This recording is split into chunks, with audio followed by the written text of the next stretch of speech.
Bir oy oldin ota-onam telefon sovg'a qilgandi. Mana bugun Xorazm Umra jamiyati tomonidan berilgan Umra safariga 2 kishilik yo'llanmani ota-onamga topshiramiz. Rahmat. Rahmat bolam.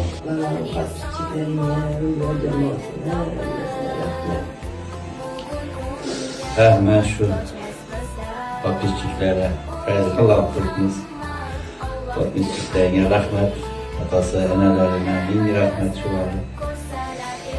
Umra cemiyetine katta rahmetli aytamam. Yine oylamadan yeter. Şimdi yallıkları verip gittiler. İşlerinize rıvaç, emeğinizi, işleriniz hemce aldan erdiği versin. Rahmet senin gibi olsun.